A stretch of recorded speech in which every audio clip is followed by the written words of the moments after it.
انشاءاللہ تعالی آج کی جمعہ اسے پیش کرنے کی کوشش کروں گا۔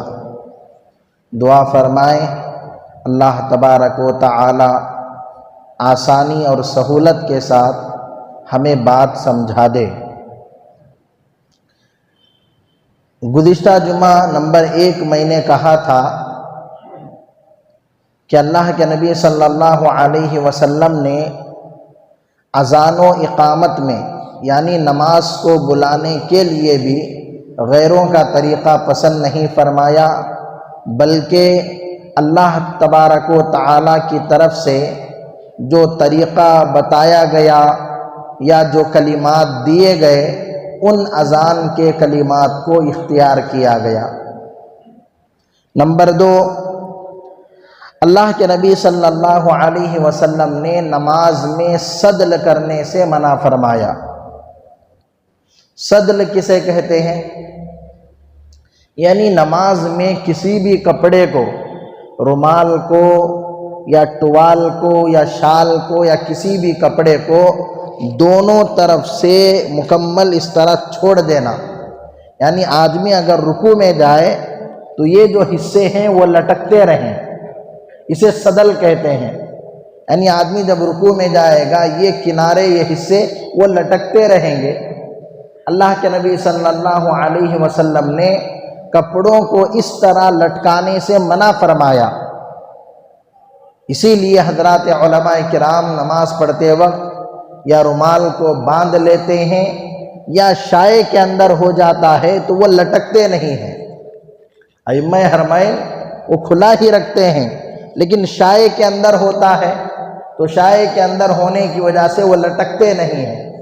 تو کسی بھی کپڑے کو، رومال ہو، ٹوال ہو، شال ہو، کوئی چادر ہو، اس طرح دونوں طرف سے لٹکا دینا یہ مکروہ تحریمی ہے، مکروہ تنزیہی بھی نہیں، مکروہ تحریمی بڑا مکروہ ہے، اور اللہ کے نبی صلی اللہ علیہ وسلم نے اس سے منع فرمایا۔ اور اللہ کے نبی نے فرمایا اس طرح یہود کیا کرتے ہیں، تو یہودیوں کی مشابہت سے بچانے کے لیے اللہ کے نبی صلی اللہ علیہ وسلم نے نماز میں سدل کرنے سے یعنی کپڑوں کو لٹکانے سے منع فرمایا۔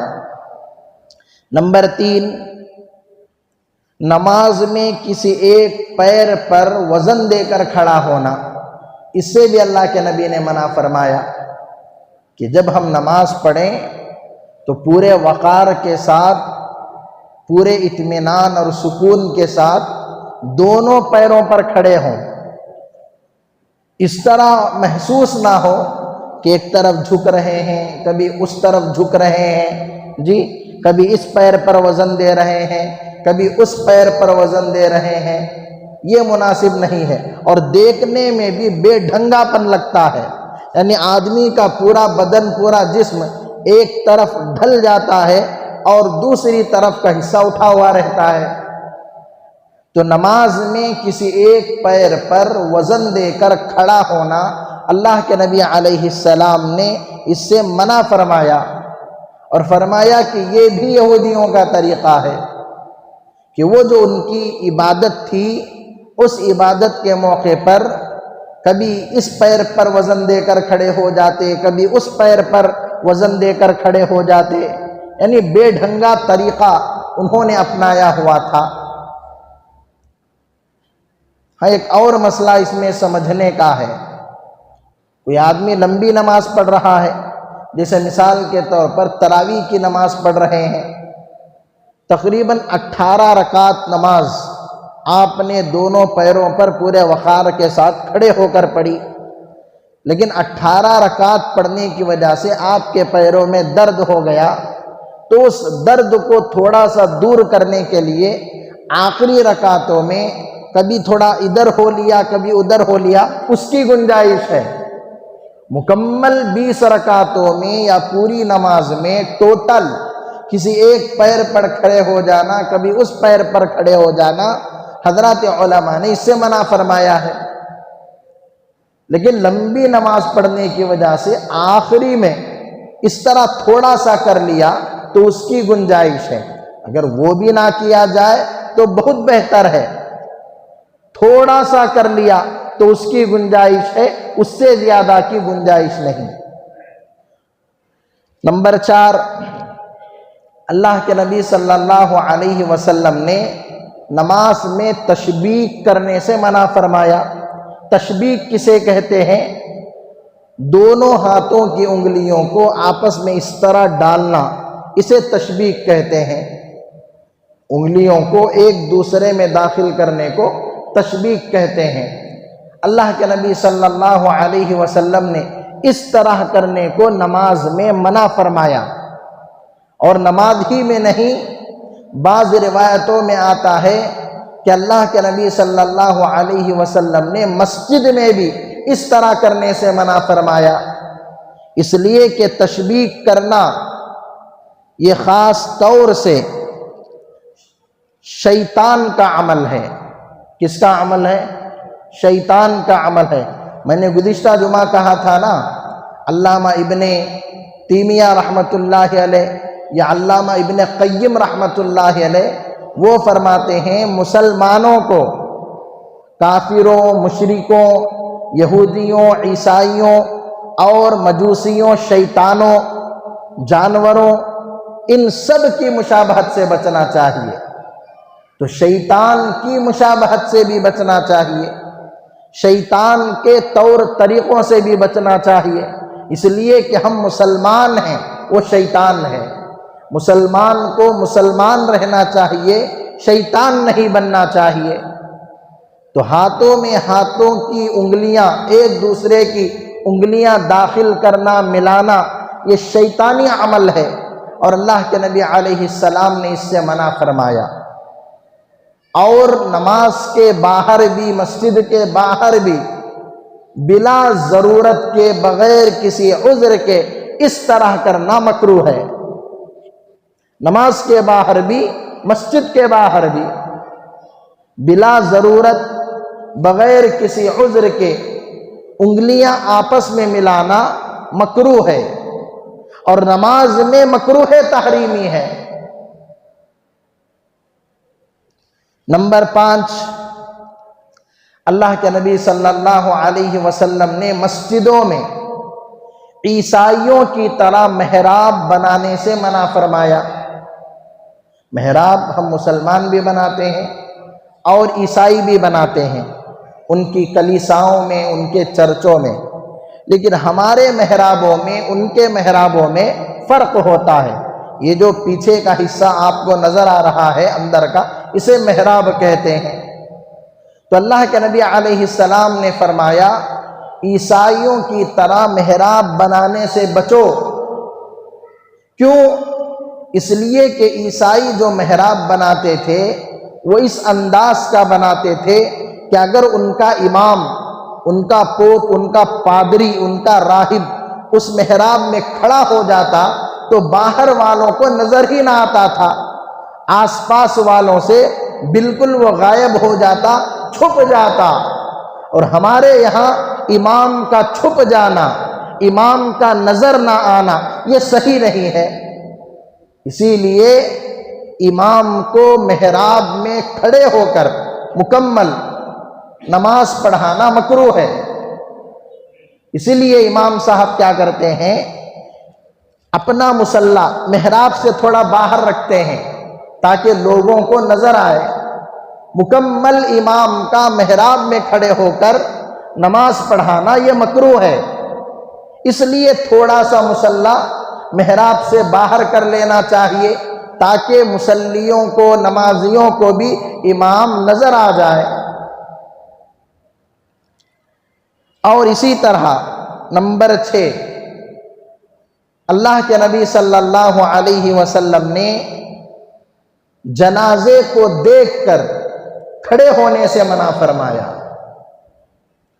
جنازہ گزر رہا ہو، کسی کا بھی گزر رہا ہو، مسلمان کا گزر رہا ہو یا غیر کا گزر رہا ہو، تو اسے دیکھ کر کھڑنے سے اللہ کے نبی علیہ السلام نے منع فرمایا۔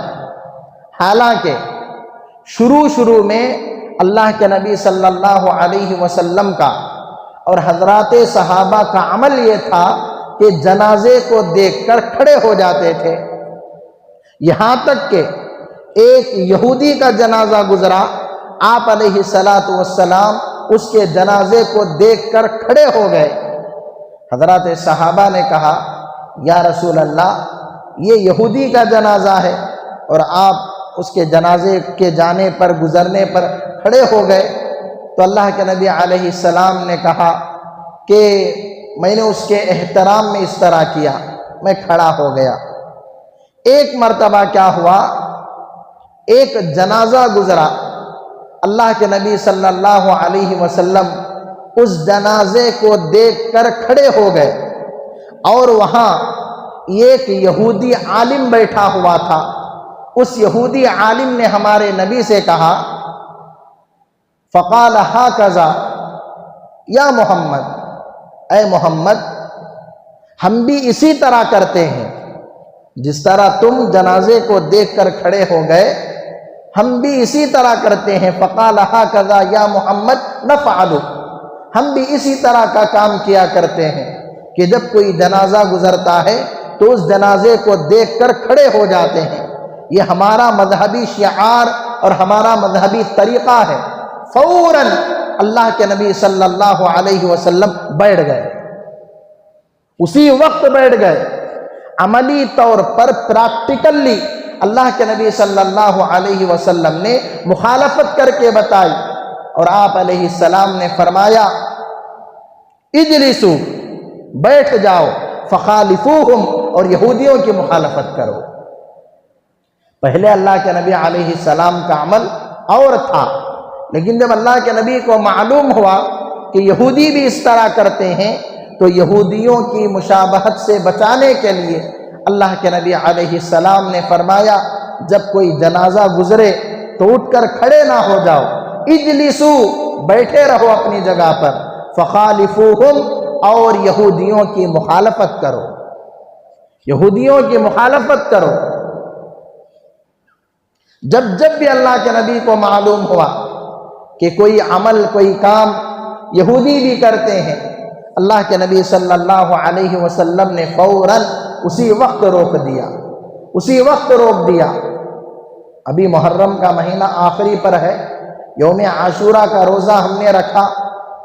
اللہ کے نبی کو معلوم ہوا کہ یہودی بھی یوم عاشورہ کا روزہ رکھتے ہیں، تو اللہ کے نبی نے کیا فرمایا کہ ہم ایک روزہ پہلے یا بعد میں ملا کر رکھیں گے تاکہ یہودیوں کے ساتھ مشابہت نہ ہو۔ تو اس لیے مسلمان محرم کے مہینے میں 2 روزے رکھتے ہیں یا 3 روزے رکھتے ہیں، 9، 10، 11، یا 9، 10 یا 10، 11۔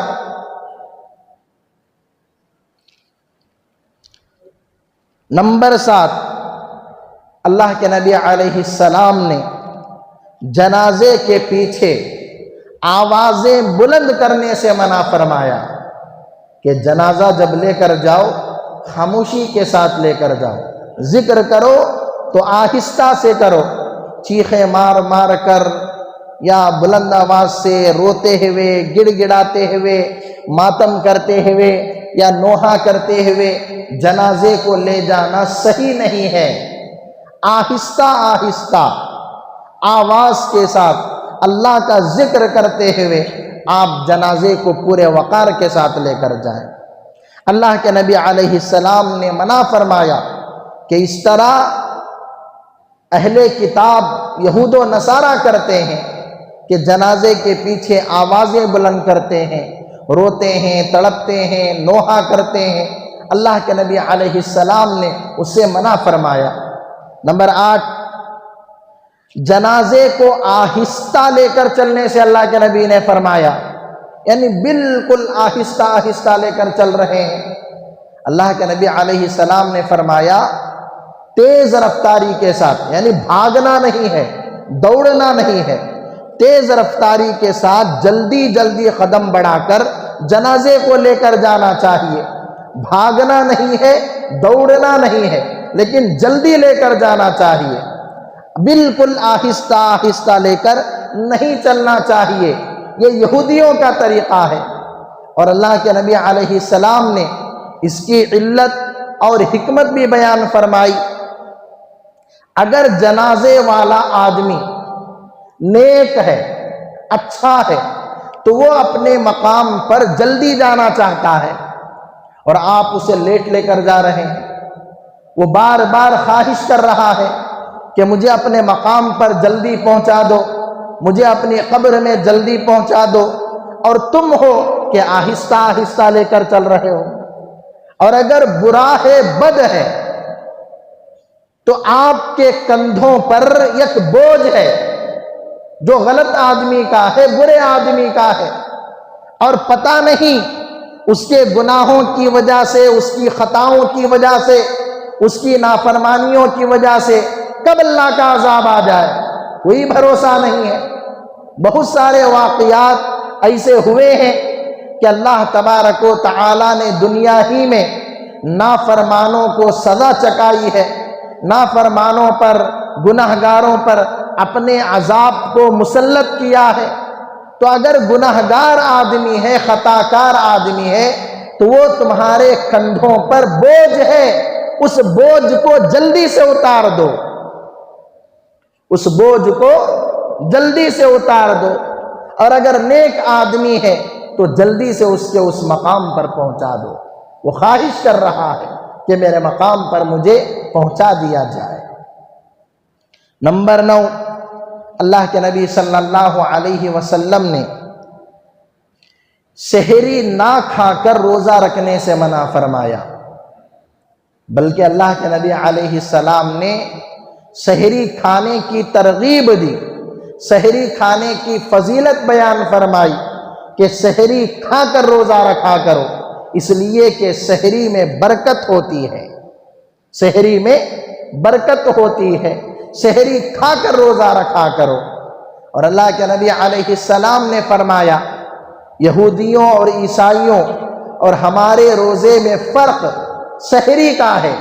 یہود و نصارہ سحری کھا کر روزہ نہیں رکھتے، بس وہ ایسا ہی بھوکے رہ جاتے ہیں، پھر شام میں افطاری کر لیتے ہیں۔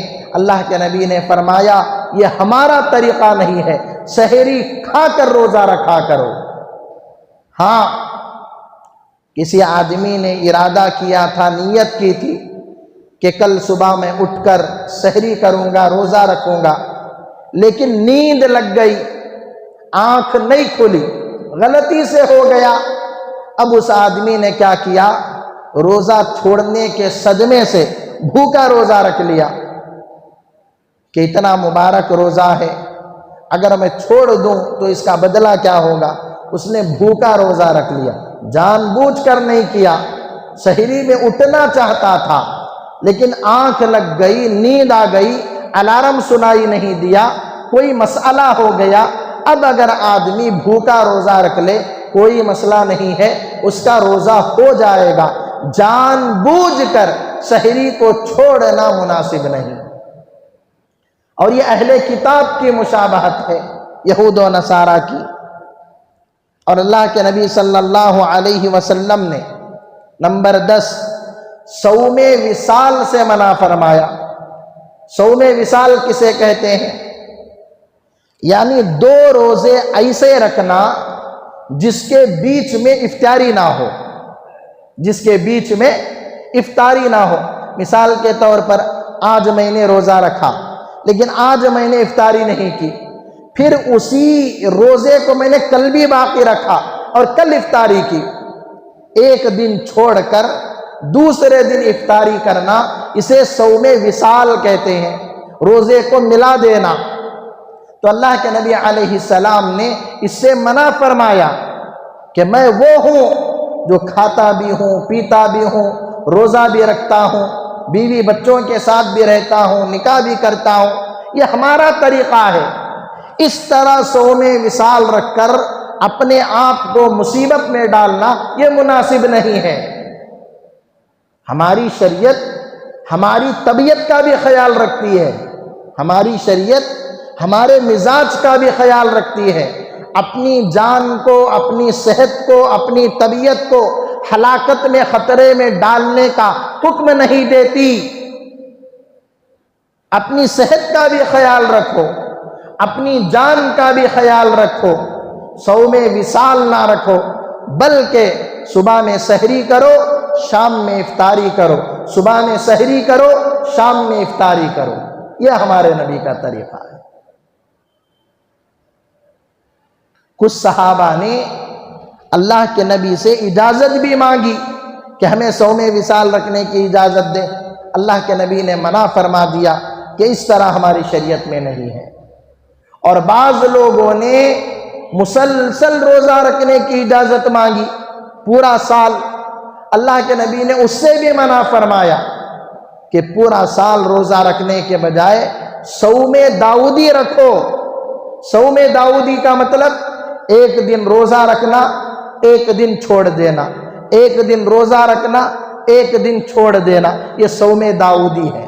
حضرت داؤد علیہ السلام اس طرح روزہ رکھا کرتے تھے۔ یا ایام 20 کے روزے رکھو، ہر مہینہ 3 روزے رکھو، 13، 14، 15 اسلامی تاریخ کے حساب سے 3 روزے رکھیں گے 30 روزوں کا ثواب ملے گا۔ اس طرح 3 روزے ہر مہینہ آپ رکھیں گے، پورا سال روزہ رکھنے کا ثواب آپ کو ملے گا۔ تو صوم وصال کے روزوں سے، یعنی صوم وصال 2 روزوں کو ملا کر رکھنے سے اللہ کے نبی علیہ السلام نے منع فرمایا، اس لیے کہ اس طرح نصارہ کیا کرتے ہیں، عیسائی کیا کرتے ہیں۔ عیسائیوں کی مشابہت سے بچانے کے لیے اللہ کے نبی نے منع فرمایا۔ آپ حضرات غور کریں، عبادتوں میں بھی اللہ کے نبی علیہ السلام یہود و نصارہ کی مشابہت سے بچا رہے ہیں۔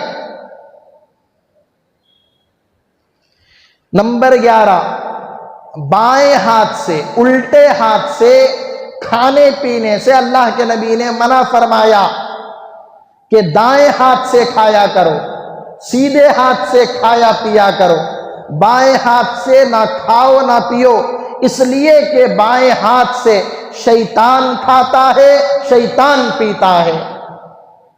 تو شیطان کی مشابہت سے، کاپی کرنے سے اللہ کے نبی علیہ السلام نے منع فرمایا۔ نمبر 12، تلفظ کے بغیر، الفاظ کے بغیر اشارے سے سلام کرنے سے اللہ کے نبی نے منع فرمایا۔ آج تو یہ عام ہو گیا ہے، لوگ دور ہی سے سر ہلا دیتے ہیں یا ہاتھ ہلا دیتے ہیں، زبان سے کلمات ادا نہیں کرتے، زبان سے الفاظ نہیں بولتے سلام کے، صرف اشارہ کر دیتے ہیں، ہاتھ سے اشارہ کر دیا، سر سے اشارہ کر دیا، یا صرف اس طرح کہہ دیا۔ یہ یہود و نصارہ کا طریقہ ہے۔ اللہ کے نبی علیہ السلام نے اس سے منع فرمایا۔ قریب ہو، اپنی زبان سے الفاظ نکالو اور ان کو سناؤ، السلام علیکم ورحمۃ اللہ وبرکاتہ، سامنے والے کو سلام کے الفاظ سنائی دیں۔ دور ہے، الفاظ سنائی نہیں دیتے، پھر بھی اپنی زبان سے سلام کے الفاظ نکالو اور ہاتھ سے اشارہ کرو تاکہ اسے معلوم ہو جائے کہ سامنے والا بندہ سلام کر رہا ہے۔ الفاظ ادا کرنے کے ساتھ اشارہ کرنا ہے، بغیر الفاظ کے صرف اشارہ کرنا، سلام کرنا، یہ مناسب نہیں، اور یہ یہود و نصارہ کا طریقہ ہے۔ تو الفاظ کے ساتھ سلام کرنا چاہیے۔ نمبر 13، دھوپ اور سائے میں اللہ کے نبی صلی اللہ علیہ وسلم نے بیٹھنے سے منع فرمایا کہ ایک جگہ ایسی ہے وہاں آدھا حصہ دھوپ پڑ رہی ہے اور آدھا حصہ سایہ پڑ رہا ہے، اس جگہ پر آدمی بیٹھا ہوا ہے کہ اس کا آدھا بدن دھوپ میں ہے اور آدھا بدن چھاؤں میں ہے، سائے میں ہے۔ مثال کے طور پر آدمی کسی جگہ بیٹھا ہے، اس کا اتنا دھڑ جو ہے وہ سائے میں ہے اور ادھر نیچے کا حصہ پیروں کی طرف کا وہ دھوپ میں ہے، تو آدھی دھوپ میں آدھے سائے میں بیٹھنے سے اللہ کے نبی نے منع فرمایا کہ اس طرح نہ بیٹھا کرو، اس طرح شیطان بیٹھتا ہے۔ اس طرح نہ بیٹھا کرو، اس طرح شیطان بیٹھتا ہے۔ نمبر 14، اللہ کے نبی علیہ السلام نے فرمایا کہ مونچھوں کو کتراؤ، مونچھوں کو نہ بڑھاؤ، اور داڑھی کو بڑھاؤ۔ وَعَفُ اللُّحَىٰ خَصُّ الشَّارِبِ، داڑھی کو بڑھاؤ، ایک مشت تک بڑھاؤ، اور مونچھوں کو کترواؤ۔ مونچھوں کو مونڈنا نہیں ہے، کتروانا ہے، ٹرم کرنا ہے، صاف نہیں کرنا۔ یہ اصل سنت ہے۔ مونچھوں کو کترواؤ اور داڑھی کو بڑھاؤ۔ داڑھی کو کتنا بڑھانا؟ ایک مشت تک بڑھانا، ایک مٹھی تک بڑھانا۔ یہ اللہ کے نبی صلی اللہ علیہ وسلم کی سنت ہے، حضرات صحابہ کی سنت ہے، اور صرف ہمارے نبی کی سنت نہیں بلکہ تمام انبیاء کرام علیہم السلام کی سنت ہے۔ داڑھی کو لوگ کیا سمجھتے ہیں؟ ایسی ہی سنت ہے، ایسی ہی سنت نہیں بلکہ داڑھی رکھنا ہر مسلمان پر واجب ہے۔ ایک مشت رکھنا سنت ہے اور داڑھی رکھنا واجب ہے۔ اور داڑھی کسے کہتے ہیں؟ جو ایک مشت ہو یا اس سے زائد ہو، اس سے کم کیسی بھی داڑھی ہو وہ داڑھی میں شمار نہیں ہے، بلکہ وہ داڑھی کا ٹھٹا اور داڑھی کا مذاق ہے، وہ داڑھی نہیں ہے۔ خشخشی داڑھی رکھ لیا، ایک مشت سے کم داڑھی رکھ لیا، چاروں طرف سے کٹا دیا، یا مکمل طور پر پورے چہرے کو صاف کر کے بالکل سامنے تھوڑی سی رکھ لیا، وہ داڑھی نہیں ہے، وہ داڑھی کا مذاق ہے، وہ داڑھی کا ٹھٹا ہے۔ داڑھی منڈانے پر جو گناہ ملتا ہے وہی گناہ داڑھی کا مذاق اور داڑھی کا ٹھٹا کرنے پر ملتا ہے۔ داڑھی یہ کوئی عام سنت نہیں ہے، معمولی سنت نہیں ہے، اسلام کے شعار میں سے ہے، اسلام کی پہچان میں سے ہے، اسلام کی شناخت میں سے ہے۔ تو ہر مسلمان کو اللہ کے نبی علیہ السلام نے داڑھی رکھنے کا حکم دیا۔ وَعَفُ اللُّحَىٰ، داڑھی کو بڑھاؤ، داڑھی کو بڑھاؤ۔ آج لوگ داڑیاں منڈا کر نبی سے محبت کا دعویٰ کرتے ہیں کہ ہم نبی سے محبت کرنے والے، ہم نبی سے عشق کرنے والے، نبی سے پیار کرنے والے۔ نبی کی محبت کی سب سے بڑی دلیل داڑھی تمہارے پاس کہاں ہے؟ نبی کے عشق کا سب سے بڑا ثبوت داڑھی، وہ تمہارے پاس کہاں ہے؟ اور تم جھوٹی زبانوں سے نبی کی محبت کا دعویٰ کرتے ہو۔ داڑھی یہ معمولی سنت نہیں، بڑی سنت ہے اور واجب ہے، واجب، اور تمام انبیاء کرام علیہم السلام کی سنت ہے۔ ایک تو داڑھی کو منڈاتے ہیں، داڑھی کو کاٹتے ہیں، پیشاب پاخانے کی نالیوں میں ان مبارک بالوں کو بہاتے ہیں۔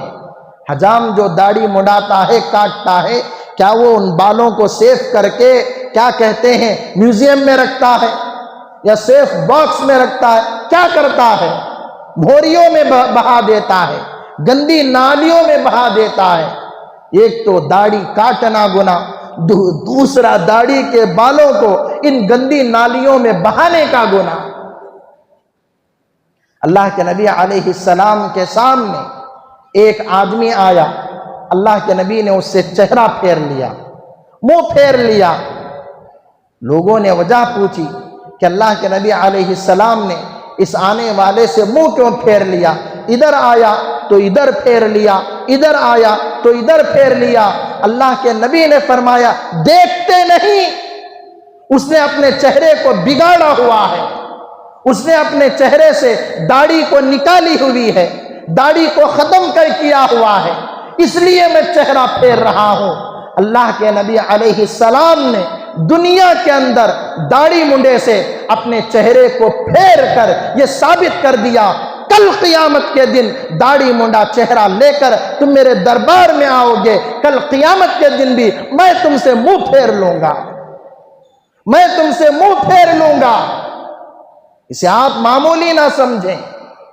داڑھی رکھنا واجب ہے، ایک مشت رکھنا سنت ہے. اور اللہ کے نبی صلی اللہ علیہ وسلم سے محبت کی دلیل اور محبت کی علامت ہے.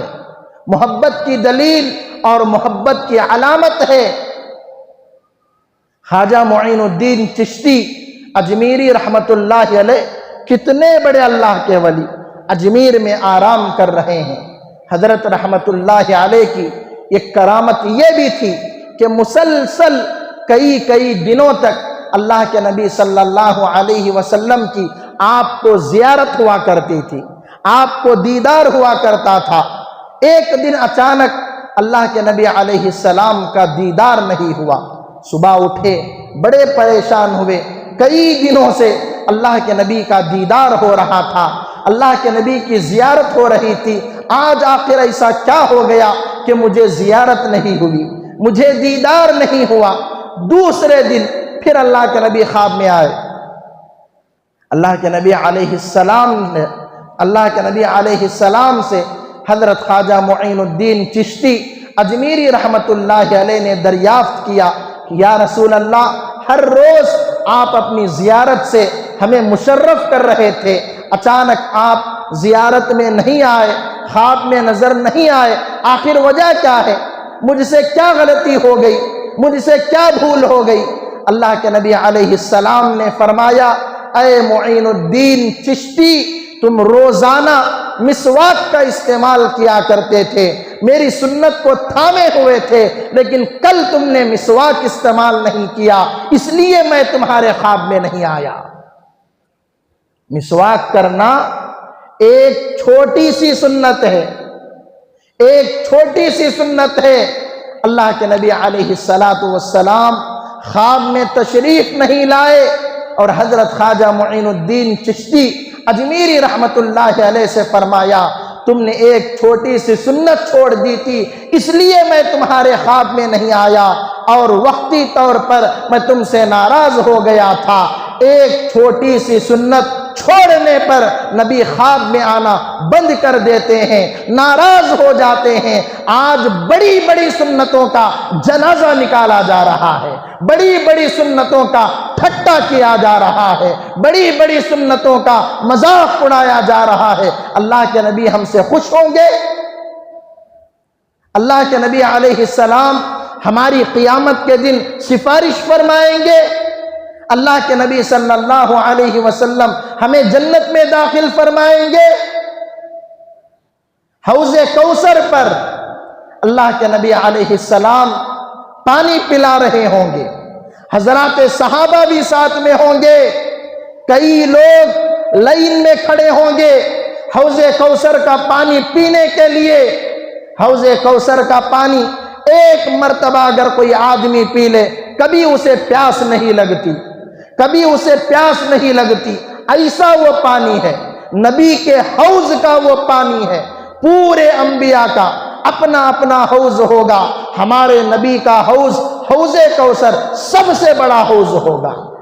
نبی پانی پلا رہے ہوں گے، اچانک فرشتے آئیں گے، لوگوں کے درمیان اور ہمارے نبی کے درمیان دیوار قائم کر دیں گے، پردہ قائم کر دیں گے. اللہ کے نبی علیہ السلام فرشتوں سے پوچھیں گے، اے فرشتوں، میں میری امت کو، میرے امتیوں کو پانی پلا رہا ہوں، تم نے دیوار قائم کر دی، تم نے آڑ قائم کر دی، آخر ایسا کیوں کیا؟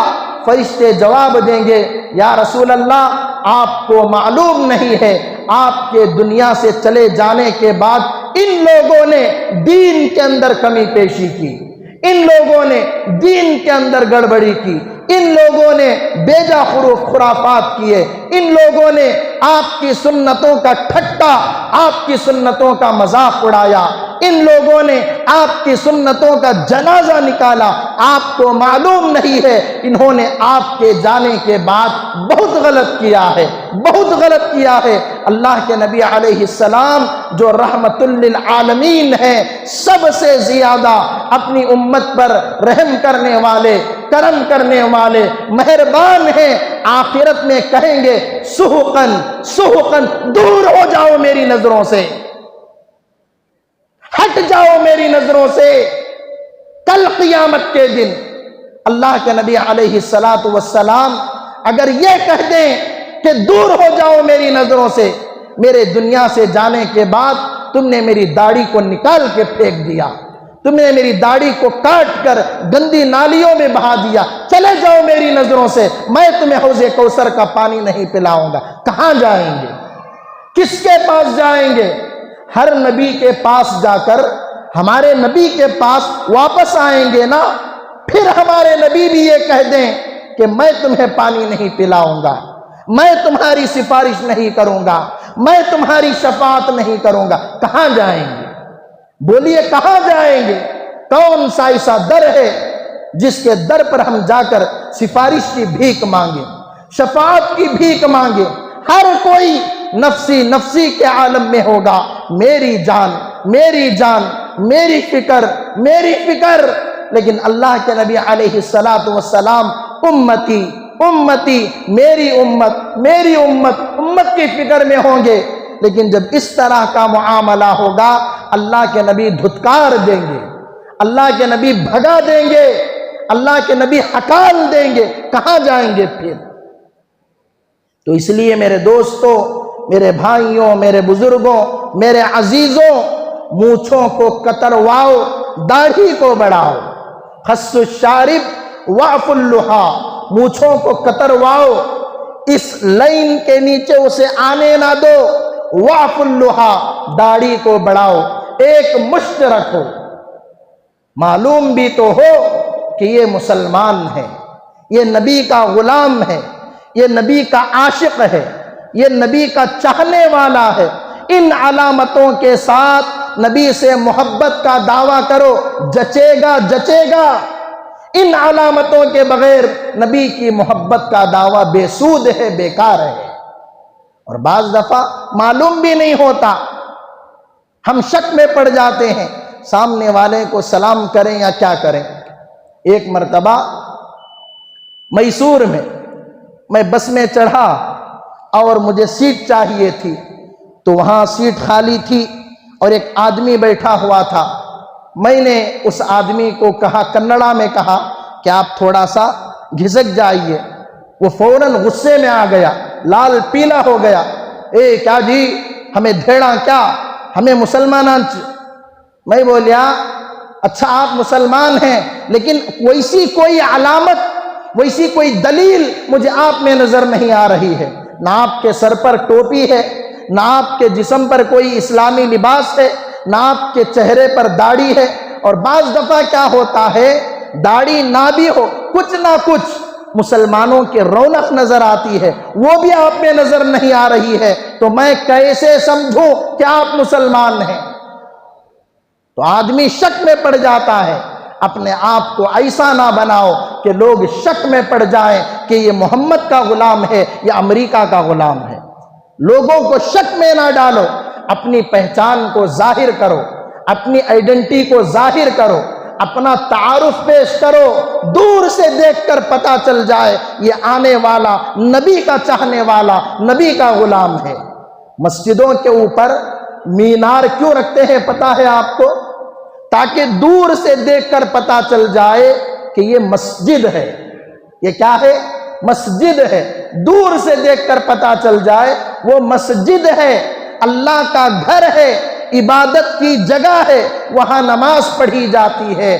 ٹھیک اسی طرح ٹوپی پہننا، داڑھی رکھنا، اسلامی لباس پہننا دور سے دیکھ کر پہچان کرنے والی چیز ہے اور نبی سے محبت کی دلیل ہے. تو یہ 15 چیزیں، 14 چیزیں آج میں نے آپ حضرات کے سامنے بیان کی ہیں، اور بھی تقریباً 10-12 چیزیں ہیں. انشاءاللہ تعالی آئندہ جمعہ آپ حضرات کی خدمت میں پیش کروں گا. دعا فرمائیں اللہ تبارک و تعالی ہم تمام کو کہی گئی باتوں پر، سنی گئی باتوں پر عمل کرنے کی توفیق نصیب فرمائے. آمین. وآخر دعوانا ان الحمد للہ رب العالمین. اللهم صل على سيدنا محمد